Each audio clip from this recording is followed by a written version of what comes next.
नमस्कार साथियों, स्वागत है सभी का आपके अपने YouTube प्लेटफॉर्म पर। आशा करता हूँ आप सभी लोग बेहतर होंगे, स्वस्थ होंगे, मस्त होंगे और बेहतर तैयारी कर रहे होंगे। अगर तैयारी नहीं कर रहे हैं तो तैयारी में लग जाइए, और तैयारी कर रहे हैं तो लगातार बने रहिए हमारे साथ। अपनी तैयारी को और बेहतर और मजबूत कीजिए, क्योंकि आने वाले समय में परीक्षाओं की भरमार होगी, नौकरियों की भरमार होगी। तो आज से ही आप दृढ़ कर लीजिए कि आने वाली परीक्षा में हमें सफलता प्राप्त करनी है। आने वाले हर एक एग्ज़ाम को हमें क्रैक करना है। यहीं से हम लोग प्रण लेंगे, अपने सपनों को साकार करेंगे। तो लगातार बने रहिए हमारे साथ। आज का यह सेशन हम लेकर आए हैं गणित।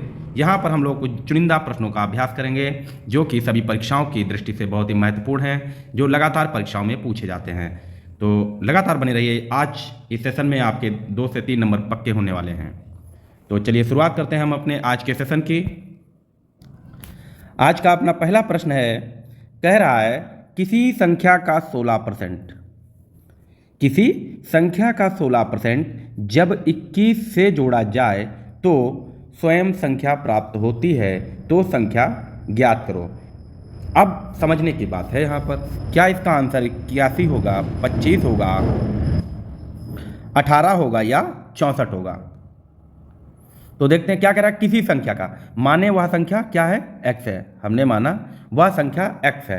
अब इसी का पूछ रहा है क्या, 16%। तो x का 16%, x का 16 और परसेंट अगर दिया है तो बटे में 100 हो जाता है। कह रहा है जब 21 से जोड़ा जाए, यानी कि जब 21 से जोड़ा जाए तो स्वयं संख्या प्राप्त होती है, यानी कि तो यही संख्या बन जाती है, बराबर में x।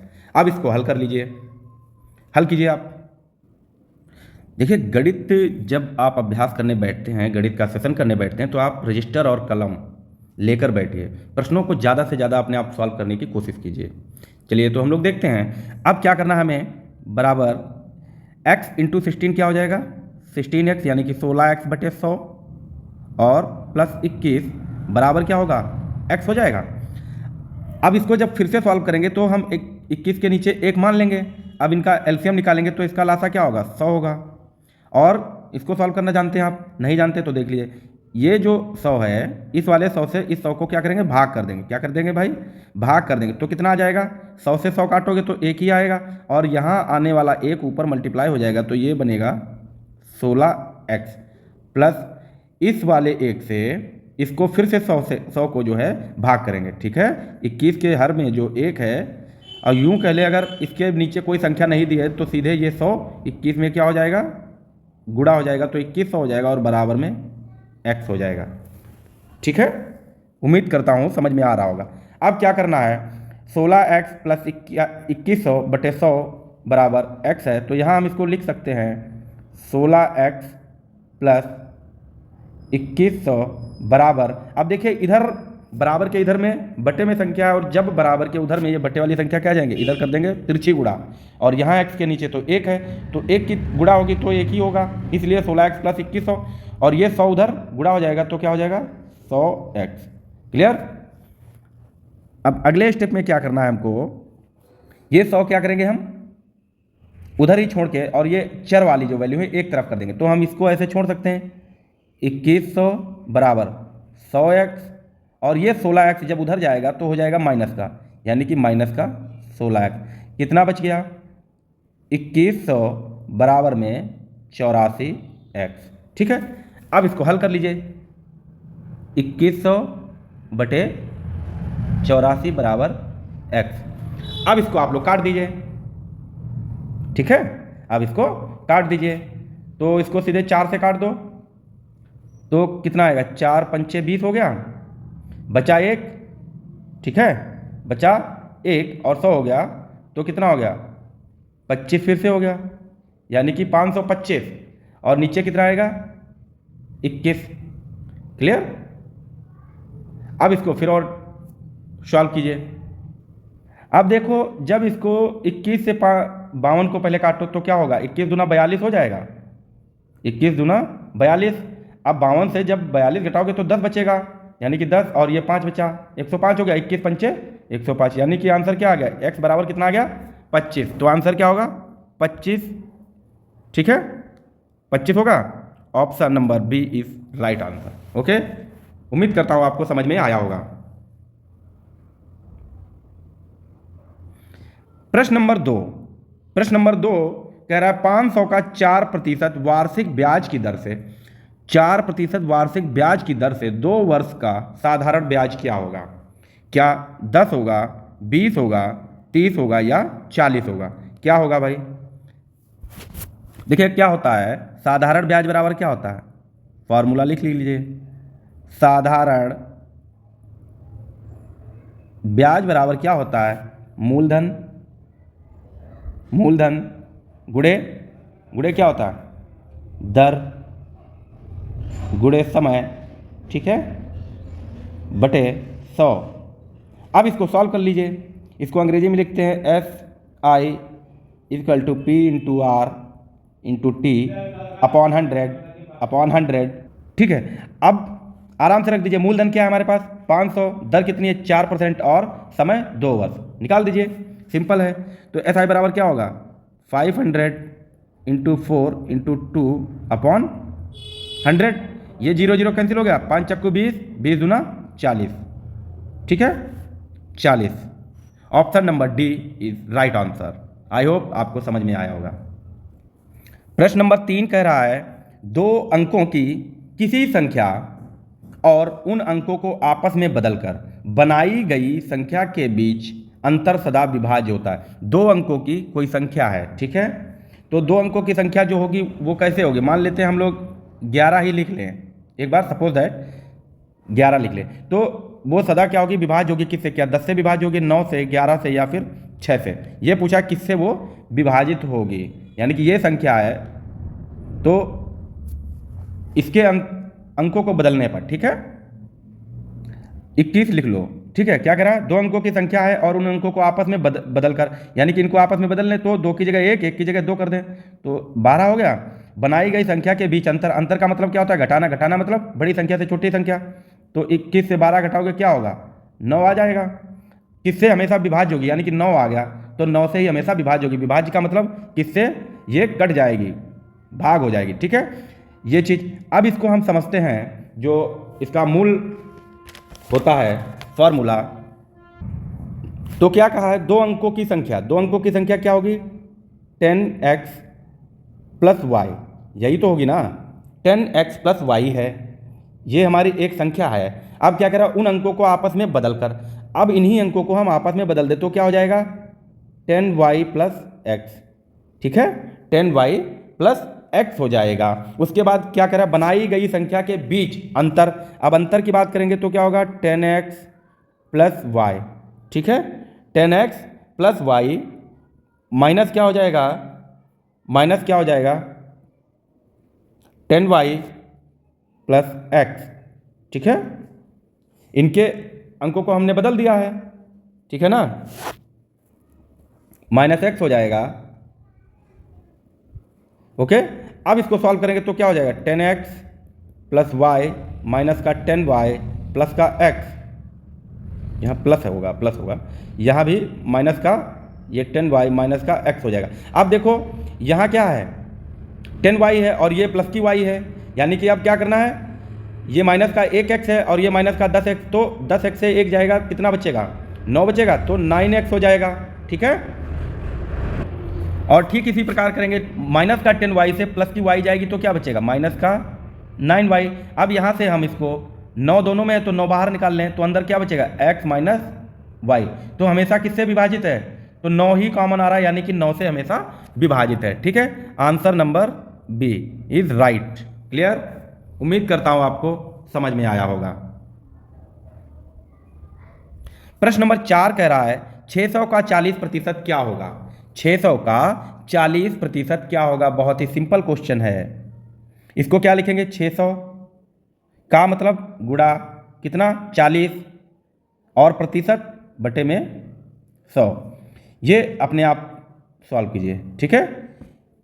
इस क्वेश्चन का आंसर आप सॉल्व करके लगाइए और आंसर हम इसका लास्ट में बताएंगे। प्रश्न नंबर 5 कह रहा है एक, ये दिन नहीं, एक बर्तन में लिख लो सीधे, ठीक है, एक बर्तन में 20 लीटर पेट्रोल है रिसाव के कारण 3 लीटर पेट्रोल की हानि हुई है। यानी कि किसी में 20 लीटर पेट्रोल है और रिसाव हो गया, रिसाव का मतलब 3 लीटर पेट्रोल जो है वो निकल गया तो मतलब -3 हो गया, तो कुल कितना बचा भाई? 17 लीटर बचा। की हानि हुई टिन के बर्तन में कितना प्रतिशत? अब मात्रा में तो 17 लीटर बच गया, ठीक है, परंतु पूछा क्या है? प्रतिशत में पूछा है कितना बचा, प्रतिशत कितना बचा। क्या 75%, 68%, 82 या 85%? तो क्या होगा?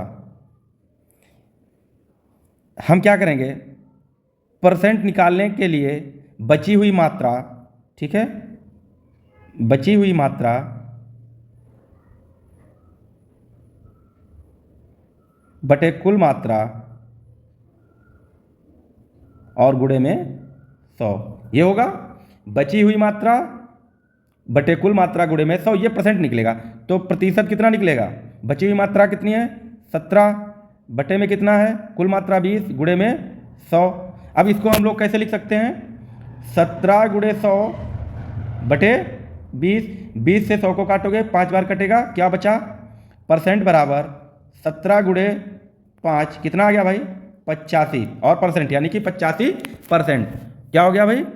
85%, ऑप्शन डी। क्लियर? अगला प्रश्न है प्रश्न नंबर 6, कह रहा 8.2 सेंटीमीटर लंबी प्रत्येक भुजा वाले वर्ग की परिसीमा क्या होगी? क्या 64.16 सेंटीमीटर होगी, क्या 67.24 सेंटीमीटर, 32.8 सेंटीमीटर या फिर 16.4 सेंटीमीटर होगी? क्या होगी? तो क्या करें? 8.2 सेंटीमीटर लंबी प्रत्येक भुजा वाले वर्ग, अगर यहाँ पर प्रत्येक ना भी दिया होता, कहता 8.2 सेंटीमीटर लंबी भुजा वाले वर्ग की परिसीमा, तो वर्ग का मतलब होता है जिसकी चारों भुजाएं बराबर हो, चारों भुजाएं बराबर हों और सभी कोण 90 अंश के हों। ये सभी कोण 90 अंश के होंगे, ठीक है। तो चारों भुजाएं बराबर यानी कि ये 8.2 सेंटीमीटर, ये भी 8.2 सेंटीमीटर, तो यहाँ भी 2 सेंटीमीटर 8 पॉइंट और यहाँ भी 8.2 सेंटीमीटर होगा, ठीक है। वर्ग की प्रत्येक भुजा बराबर होती है और प्रत्येक कोण 90 अंश का होता है। परिसीमा क्या होती है? जो ये बाउंड्री होती है इसी की दूरी होती है, चारों भुजाओं की दूरी होती है, यानी कि हम ये कह सकते हैं चारों भुजाओं का योग। अगर हम ये कहें चारों भुजाओं का योग, चारों भुजाओं का योग, ठीक, यही कहलाता है परिसीमा। क्या कहलाता है ये? इसी को हम लोग कहते हैं परिसीमा कहते हैं, परिसीमा कहते हैं, परिमिति कहते हैं, ठीक है, परिमिति कहते हैं। इसी को क्या बोलते हैं? परिमाप बोल देते हैं। इसी को क्या बोल देते हैं? परिधि बोल देते हैं, ठीक है। तो कंफ्यूज नहीं होना, ये शब्दावलियां हैं, इनको जरूर आप याद रखिए, नहीं तो आते हुए भी नहीं कर पाएंगे। अब क्या करना है? इन चारों को या तो जोड़ दो, तो 8.2, 8.2, 8.2, 8.2, ये जोड़ोगे तो यहाँ से निकल के आएगा 32.8 सेंटीमीटर। ये तो बेसिक सा आप करते हैं। अब देखो परिमाप, जो परिसीमा होता है, तो परिमाप बराबर फॉर्मूला होता है, परिमाप बराबर क्या होता है? 4a। a मतलब होता है यहाँ पर a बराबर क्या होता है? भुजा, ठीक है।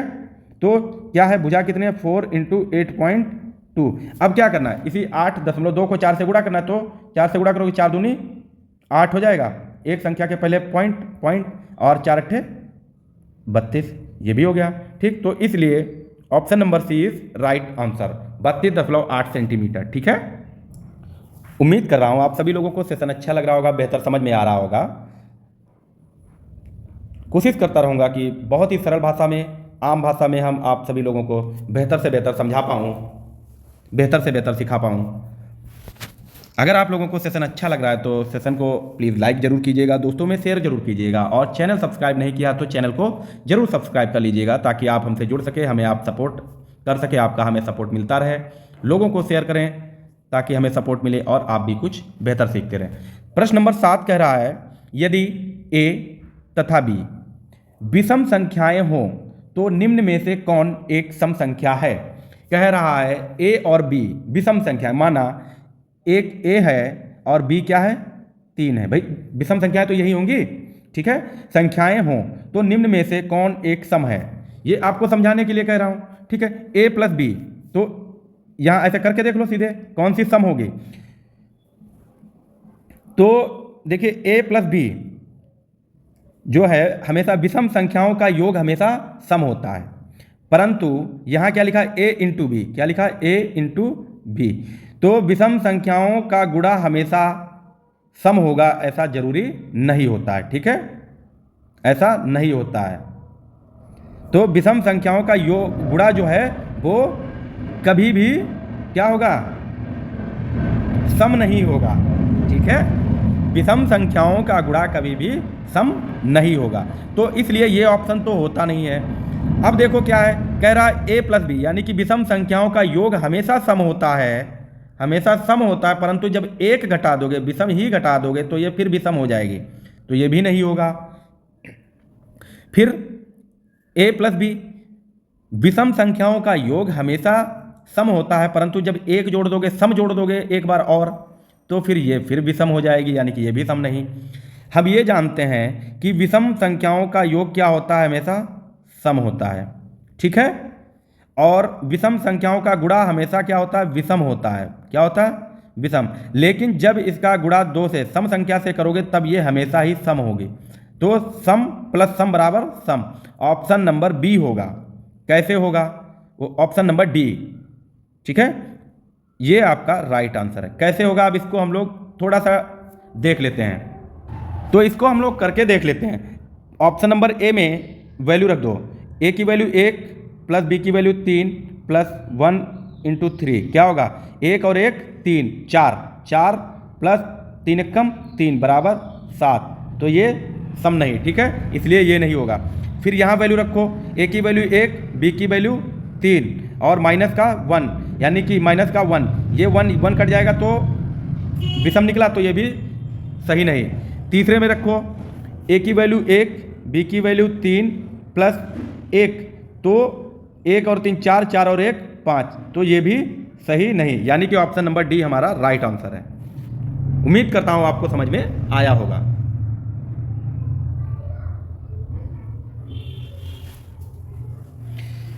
हमारा एक ही उद्देश्य है, सभी लोगों को निःशुल्क एवं अनिवार्य शिक्षा मिलती रहे और बेहतर से बेहतर आप लोगों को समझाने का प्रयास करते रहेंगे। फिर कह रहा है प्रश्न नंबर 8 जो है 80 मीटर व्यास, ठीक है, 80 मीटर व्यास वाले एक वृत्ताकार पार्क के अंदर अधिकतम क्षेत्रफल का एक वर्गाकार खेल का मैदान बना है। खेल के मैदान का क्षेत्रफल है, तो क्या है, क्या 6400 वर्ग सेंटीमीटर होगा, 1600 वर्ग सेंटीमीटर, 3200 या फिर 12800 वर्ग सेंटीमीटर, क्या होगा इसका। तो देखिए पहले तो क्या कहा है, व्यास वाले वृत्ताकार पार्क, तो पहले हम वृत्ताकार पार्क बना देते हैं, ठीक है, गोल, ठीक है। अधिकतम क्षेत्रफल का एक वर्गाकार, यानी कि जिसका व्यास कितना, व्यास क्या होता है, सेंटर में खींची गई सबसे बड़ी रेखा व्यास कहलाती है, ठीक है। अब क्या कह रहा है, अधिकतम क्षेत्रफल का एक वर्गाकार खेल का मैदान बना है, वर्गाकार खेल का मैदान। अब जैसे हम ये वर्ग बना दें, तो वर्ग में यहाँ की 2 है, यहाँ की 2, ये भुजा 2, अगर हम सबसे लंबी छड़ी रखेंगे तो कहाँ, इस कोने से इस कोने तक रखेंगे। अब ये देखिए इस लाइन पर, ठीक है, इस लाइन पर जो है ये कोण जो है क्या बना है, 90 अंश का, ठीक है। तो हम इस पर 90 अंश कोण बना दे, तो यहाँ से यहाँ ऐसे मिलाएंगे, ठीक है, बन गया वर्गाकार, ठीक है ना, अधिकतम मैदान। अब ये क्या होगा, ये क्या, इसको हम लोग क्या कहते हैं, विकर्ण कहते हैं, क्या कहते हैं, विकर्ण कहते हैं, ठीक है, ठीक है। तो ये विकर्ण है, तो इस वाले में जो हमारी आकृति, इसमें विकर्ण क्या होगा, ये वाला वर्ग का विकर्ण होगा, और विकर्ण कितना, यही तो 80 दिया है, 80 सेंटीमीटर, ठीक है। अब हम, और क्या पूछा है, खेल के मैदान का क्षेत्रफल, क्षेत्रफल बराबर क्या होता है, वर्ग का क्षेत्रफल, ठीक है, वर्ग का क्षेत्रफल। क्षेत्रफल बराबर, जब भुजा नहीं दी हो, विकर्ण दिया हो, तो क्या होता है, 1/2 विकर्ण का स्क्वायर, क्या होता है, विकर्ण का स्क्वायर, ठीक है। उम्मीद करता हूं आपको समझ में आ रहा होगा।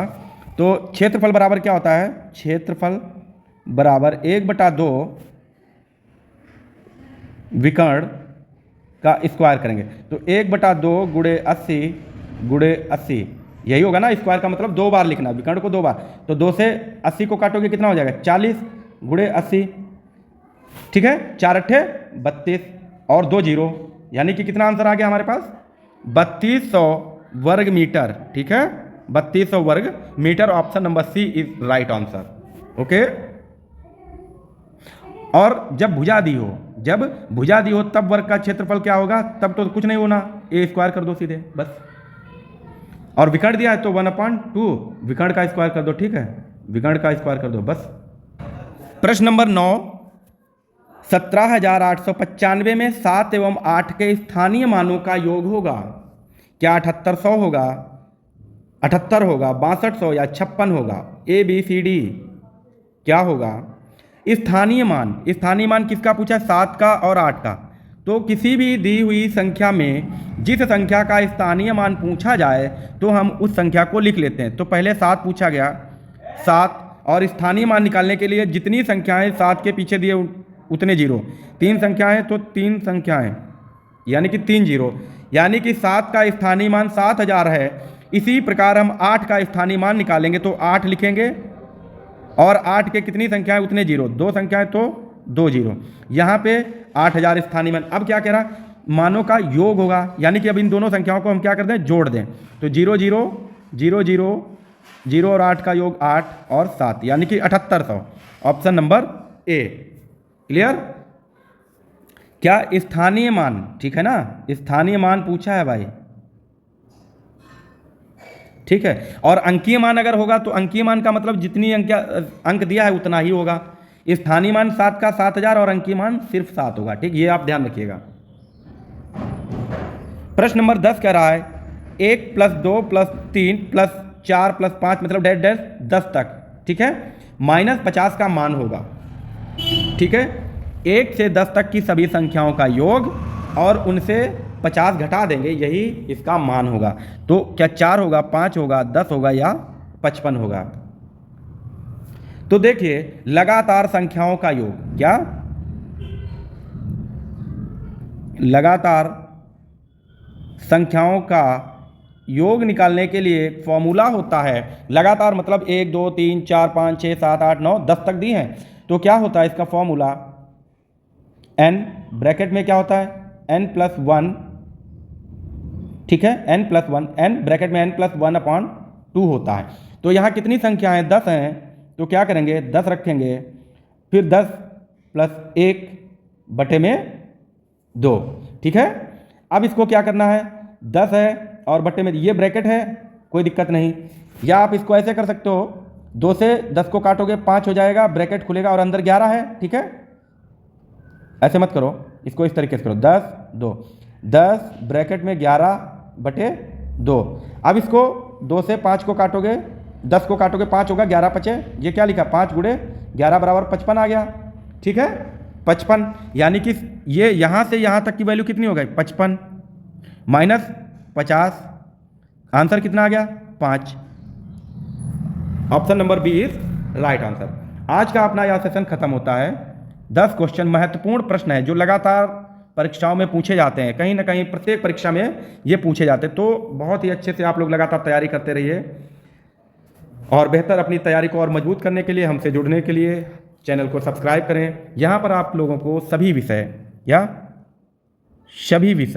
ठीक है कैसे पढ़ाए जाएंगे, विस्तार पूर्वक, ठीक है, विस्तार पूर्वक व्याख्यात्मक रूप से ऑल सब्जेक्ट जो परीक्षा की दृष्टि से बेहतर कंटेंट होगा वही कंटेंट आप लोगों को उपलब्ध कराया जाएगा। उम्मीद करता हूँ सभी लोगों को वीडियो सेशन अच्छा लगा है, तो लाइक करें, comment, share and channel subscribe करें तक। बहुत बहुत धन्यवाद, मिलते हैं अगले वीडियो में, तब तक के लिए बाय बाय। स्वस्थ रहिए, मस्त रहिए और लगातार अपनी तैयारी करते रहिए क्योंकि आने वाली परीक्षा आपकी हो। धन्यवाद।